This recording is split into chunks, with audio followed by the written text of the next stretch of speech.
হয় তুই তোর বউকে নিয়ে সংসার করবি, না হয় আমাকে এই বাড়ি থেকে বের করে দিবি। সিদ্ধান্ত এখন তোর হাতে। ইমা বেগমের মুখে এমন কথা শুনে বাবু বলল, তোমরা দুই বউ শাশুড়ি মিলে আমাকে শেষ করে ফেলো, আমি আর নিতে পারছি না তোমাদের এই যন্ত্রণা। বাবুর মুখে এমন কথা শুনে ইমা বেগম বলল, হ্যাঁ এখন আমি বুঝতে পেরেছি তোর কাছে আমার চেয়ে তোর বউয়ের দাম বেশি, তাই তো তুই এখন তোর বউয়ের কথায় চলিস। মা, আমি আর তোমাদের এই যন্ত্রণা নিতে পারছি না। সারাদিন কাজ করে এসে তোমার আর তোমার বউয়ের ঘ্যান ঘ্যানানি শুনতে আমার আর ভালো লাগে না। আমিও তো একটা মানুষ। দেখ বাবু, আমি তোর থেকে এত কথা শুনতে চাচ্ছি না। আমি যা বোঝার বুঝতে পেরেছি। আমি চলে যাচ্ছি তোর এই সংসার ছেড়ে। মায়ের মুখে এমন কথা শুনে বাবু কি বলবে কিছুই বুঝতে পারছে না। নির্বাক দৃষ্টিতে ইমা বেগমের দিকে চেয়ে আছে। বাবু তার নিজের কাছে নিজেকে আজ বড় অসহায় মনে হচ্ছে। একদিকে তার মা, অন্যদিকে তার প্রিয়তম ভালোবাসার মানুষ ইভা, যে ইভাকে নিজে করে পেতে বাবুর অনেক সংগ্রাম করতে হয়েছে। বাবুর চোখের পাতায় ভেসে উঠছে সেই দিনগুলোর কথা। বাবু আর ইভা বাবুদের ড্রয়িং রুমে বসে আছে। ইমা বেগম তীক্ষ্ণ দৃষ্টিতে ইভার পা থেকে মাথা পর্যন্ত দেখতে লাগলো। ইমা বেগমের এমন চাহনি দেখে ইভার কিছুটা অস্বস্তি বোধ হচ্ছে। এমন সময় ইমা বেগম বলল,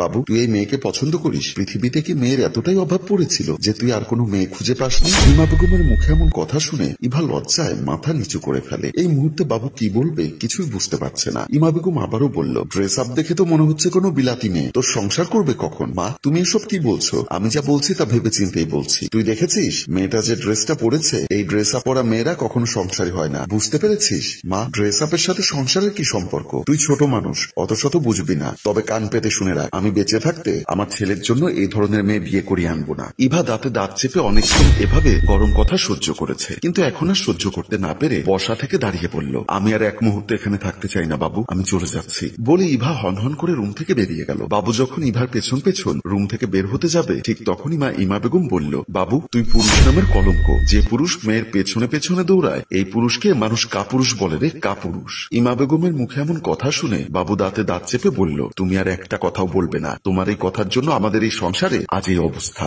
বলে বাবু রুম থেকে বেরিয়ে গেল। এর কয়েকদিন পর বাবু আর ইভা একটি রেস্টুরেন্টে বসে আছে। ইভা রাগান্বিত স্বরে বলল, দেখো বাবু, তোমার মা তো সাফ সাফ বলে দিয়েছে আমাকে তার ঘরের পুত্রবধূ বানাবে না। তারপরও তো আমার সাথে তোমার আর কোনো কথা থাকতে পারে না। বাবু ইভার হাত ধরে বলল, দেখো ইভা, পৃথিবীতে এমন কোন রিলেশন নেই যে তাদের রিলেশনটাকে তাদের পিতামাতারা কোনো কিন্তু ছাড়া একসেপ্ট করেছে। আমাকে একটু সময় দাও, দেখবে আমি ঠিকই আমার মাকে ম্যানেজ করে ফেলবো। কিন্তু তোমার মাটা তো একটা বজ্জাত মহিলা। দেখো ইভা, আমার মা একটু বেশি কথা বলে ঠিক আছে, কিন্তু তুমি এভাবে আমার মাকে বজ্জাত বলতে পারো না। ইভা বুঝতে পারলো ইভার কথায় বাবু অনেকটা কষ্ট পেয়েছে। শত হোক, নিজের জন্মদাত্রী মায়ের নামে যখন কোনো মানুষ উল্টাপাল্টা কথা বলবে, তখন সব ছেলে মেয়েরাই একটু হলেও মনে কষ্ট লাগবে। ইভা মুহূর্তের মধ্যেই বুঝতে পারলো তার এভাবে কথা বলাটা একদমই উচিত হয়নি। তাই বাবুর কাছে হাত জোর করে ক্ষমা চাইতে লাগলো। ইভাকে বারবার হাত জোর করে ক্ষমা চাইতে দেখে বাবু ইভার দুহাত ধরে বলল, ইভা, শত বাধা অতিক্রম করে নিজের ভালোবাসার মানুষটাকে পাওয়ার নামই তো ভালোবাসার সফলতা। কথা দাও, যাই কিছু হয়ে যাক না কেন কখনো ছেড়ে যাবে না। বাবুর মুখে এমন কথা শুনে ইভা একটা হাসি দিয়ে বলল, তুমি এত সুন্দর করে কথা বলো, এর জন্যই তো তোমাকে ছেড়ে যেতে পারি না। তাহলে তুমিও আমাকে কথা দাও, আমি যত ভুল করি না কেন তুমি আমার ভুল শুধরে নেবে। বাবু একটা হাসি দিয়ে বলল, তুমি আমাকে বুঝতে পারো বলেই তো আমি তোমাকে এতটা ভালোবাসি। ইভা রুমে প্রবেশ করতেই মমিন খান সামনে দাঁড়িয়ে বলল,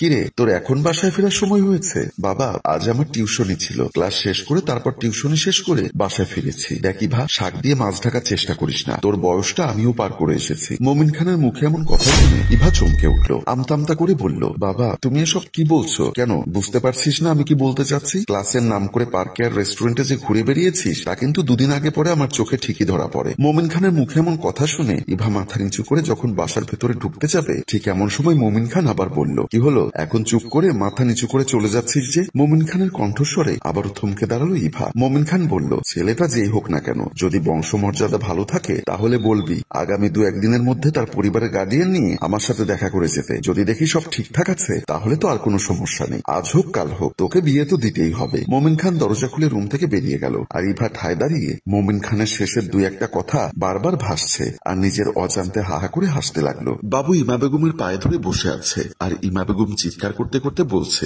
আমার এক কথা, এই মেয়ে আমার পছন্দ হয়নি। আমার এই মেয়ের বাবার সাথে দেখা করতে যাবা কোনো প্রশ্নই আসে না। বাবু কাঁদো কাঁদো গলায় বলল, মা তুমি একবার গিয়ে ওর বাবার সাথে কথা বলে দেখো। ওদের পরিবারের অবস্থা খুব বিশাল। এই শহরে ওদের কয়েকটা নিজস্ব বাসা রয়েছে আর তার বাবা শহরের নামকরা বিজনেসম্যান। বাবুর কথা শুনে ইমা বেগম বলল, তোর স্টেটমেন্ট শুনে আমি ওর বাবার সাথে দেখা করতে যেতে রাজি হচ্ছি। যদি কোনো 19-20 ধরা পড়ে না, আমি কিন্তু সোজা বাসায় চলে আসবো। ঠিক আছে মা? বলে বাবু ইমা বেগমের পা ছেড়ে সোফার উপর উঠে বসে বলল, মা তাহলে আমি ইভাকে ফোন করে জানিয়ে দিচ্ছি তুমি কাল যাবে ওদের বাসায়। ঠিক আছে, জানিয়ে দে, আমরা কাল যাব। আর বলে দিস খাওয়া দাওয়ার আয়োজনে যেন কোনো কমতি না হয়। যদি খাওয়া দাওয়ায় কোনো ধরনের কমতি মনে হয় তাহলে কিন্তু ওই ইভার সাথে তোর বিয়ে ক্যান্সেল হয়ে যাবে। ইমা বেগমের মুখে এমন কথা শুনে বাবুর মাথায় রক্ত উঠে গেল। নিজের রাগ কন্ট্রোল করে বাবু বলল, এ নিয়ে তোমাকে টেনশন করতে হবে না, টেনশন না করলেই ভালো হয়। বলে ইমা বেগম সোফা থেকে উঠে ড্রয়িং রুম থেকে বেরিয়ে গেল। ইমা বেগম চলে যাবার পর বাবু রাগে ক্ষোভে দুহাত তুলে মনে মনে বলতে লাগলো, হে আল্লাহ, তুমি আমার মায়ের মাথায় একটু সুবুদ্ধি দাও।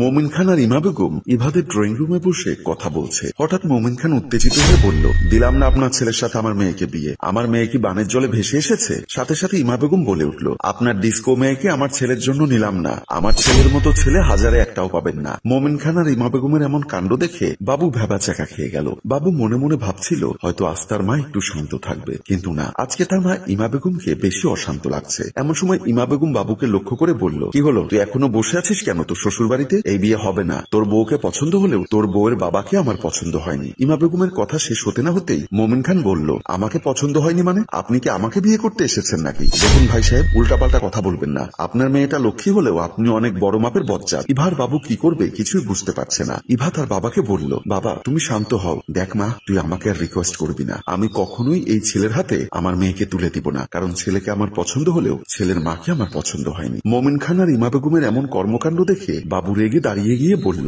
আপনারা কথা বলছেন আপনাদের ছেলে মেয়েদের বিয়ের ব্যাপারে, কিন্তু আপনাদের কথা শুনে মনে হচ্ছে আপনারা আপনাদের নিজেদের বিয়ের ব্যাপারে কথা বলছেন। বলে বাবু রুম থেকে বেরিয়ে গেল। বাবুর পেছন পেছনে ইভাও ড্রয়িং রুম থেকে চলে গেল। এর কয়েকদিন পরে কলিং বেলের শব্দ শুনে দরজা খুলে দিল ইমা বেগম। ইমা বেগম দরজা খুলে দিতে রুমে প্রবেশ করলো নববধূর কাছে ইভার বাবু। ইমা বেগম বাবু আর ইভাকে রুমে প্রবেশ করতে দেখে চোখ দুটি বড় বড় করে দিয়ে বলল, তুই এই মেয়েকে আবার আমার বাড়িতে নিয়ে এসেছিস? আমি তোকে তো বললাম এই মেয়েকে আমি আমার পুত্রবধূ বানাবো না। এমন সময় বাবু আর ইভা ইমা বেগমকে সালাম করে বলল, আমরা কাজী অফিসে বিয়ে করে ফেলেছি, এছাড়া আর কোনো উপায় ছিল না। কি বললি? তুই মাকে না জানিয়ে বিয়ে করে ফেললি? আমার একটা মাত্র ছেলে, মনে কত আশা ছিল আমার ছেলেকে আমি ধুমধাম করে বিয়ে দিব, আর তুই কিনা আমার সব আশা ভেঙে দিয়ে নিজে নিজে বিয়ে করে ফেলেছিস। বলেই কান্না করতে লাগলো ইমা বেগম। ইমা বেগমকে হাউমাউ করে কান্না করতে দেখে বাবু বলল, এখন এভাবে কান্না করে আর লাভ নেই, এখন আমাদের ভেতরে যাওয়ার অনুমতি দাও। ইমা বেগমের কান্না যেন কিছুতেই থামছে না। ইমা বেগম কান্না করতে করতে আবারও বলল, আমি অনুমতি দিলেই কি আর না দিলেই কি? তুই কি এখন আর আমার কথা শুনবি? আর যদি শুনতি তাহলে আজকের এই দিন দেখতে হতো না। বলতে বলতে ইমা বেগম অজ্ঞান হয়ে পড়ে গেল। এভাবেই আমার আর ইভার বিয়েটা হয়েছিল।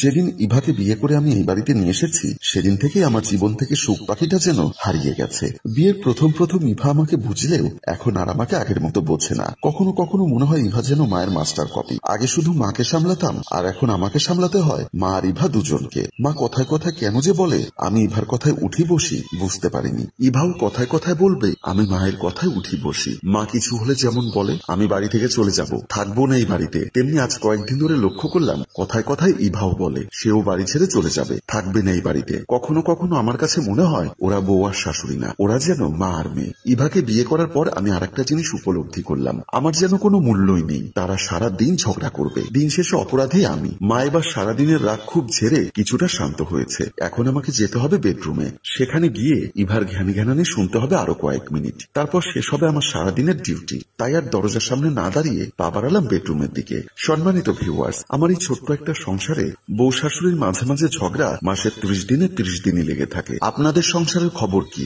আমাদের এই গল্পটি যদি আপনাদের ভালো লেগে থাকে তাহলে লাইক, কমেন্ট ও শেয়ার করে আমাদের পাশেই থাকুন। গল্পটি রচনা ও পরিচালনায় মোশাররফ হোসেন মৃদুল। ধন্যবাদ।